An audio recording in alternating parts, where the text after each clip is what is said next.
యాక్చువల్గా ఇది మా తాత తండ్రుల నుంచి బంగారప్పన బోర్డర్ నుంచి ఇది అల్లిగడ్డ అంటారు దీన్ని.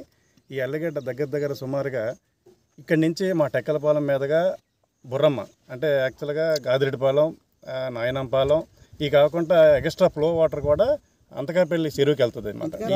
రాజ్ చెరువుకి వెళ్తుంది అదంతా వాటర్గా.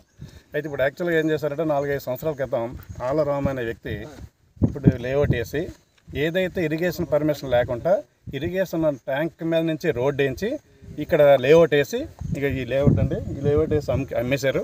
దీన్ని బేస్ చేసుకొని మరి పక్కన నిన్న కాక మొన్న మేము వచ్చి చూస్తే ఆ కెనాల్ మీద మళ్ళీ ఒక వేసి కలవర్ట్ వేసి మళ్ళీ మట్టి కప్పడమే కాకుండా యాక్చువల్గా ఉన్న చెట్లు ఎప్పటి నుంచి ఉన్న చెట్లు తాటి చెట్లు కానీ అక్కడ మా ఏత చెట్టు ఏదో చెట్లు ఉన్నాయి నేరడు చెట్లు అవి మాకు ఎవరికి తెలియకుండా ఎవరితో ఇరిగేషన్ పర్మిషన్ లేకుండా లేఅవుట్ పర్పస్ మీదే ఏం చేశాడు కాబట్టి తద్వారా ఆయన కూడా చేయడానికి ప్రయత్నం చేశాడు.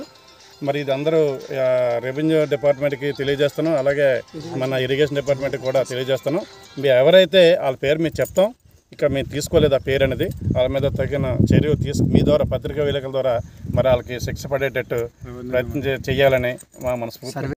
సార్ ఆ ఊరు టెక్కలపాలెం అండి. పత్రికా విలేకరులు అందరికీ మా హృదయపూర్వక నమస్కారాలు తెలియజేసుకుంటున్నాను. ఎందుకంటే నా పేరు దగ్గర చిన్నయ్య. నేను చిన్నప్పటి నుంచి చూస్తాను, మా తాతల తండ్రుల నాటి నుంచి అది అల్లిగడ్డ అనే ఆధారంతో మా గ్రామం మొత్తం పంటలు పండించుకుంటున్నాం. ఆ పంటలకి మా పండించుకోకుండా ఇంకా మిగతా ఉన్న నీరుని నాయనంపాలెం అలాగే అంతకాపల్లి రాచెరువు వరకు మా ఈ ఛానల్ నుంచి వెళ్తుంది. అందుచేతని అంతగడ్డ నాడు ఈ చిన్న గడ్డ తయారు చేసి ఇవాళ రోడ్డుకు ఒక చెంప వాడుకుంటున్నారు.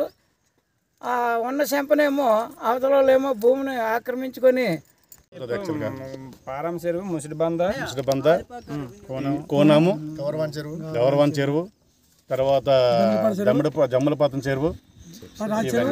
అయితే ఈ గడ్డ అనేది మొదటి నుంచి కూడా 140 నుంచి 130 లింకులు ఉంటుంది. అలాంటిది ఇప్పుడు దగ్గర 30 లింకులకి అయిపోయిందండి. అవతల పక్క రైతులు రాయపుర అగ్రహారం తర్వాత ఉన్న రైతులందరూ కూడా గడ్డను ఆక్యుపై చేస్తూ మొత్తం అంతా గడ్డ అట్నుంచి కప్పుకొచ్చారు. మరి ఇప్పుడు ఈ లేటెస్ట్గా 2-3 సంవత్సరాల క్రితం ఈ ఆలరామ్ అనే వ్యక్తి ఇక్కడ కొని ఇక ఆ గడ్డ నుంచే మళ్ళీ ఆ గడ్డ తీసి రోడ్డు వేసి ఇక్కడ మళ్ళీ లేఅవుట్ వేసి అమ్మకం జరిగిపోయిందండి. దీని మీద రెవెన్యూ వాళ్ళు అలాగే ఇరిగేషన్ వాళ్ళు తక్షణమే చర్య తీసుకొని మా గ్రామానికి ఉన్న రైతులకు అందరికీ న్యాయం చేకూరుస్తారని మీ ద్వారా తెలియజేసుకుంటాం.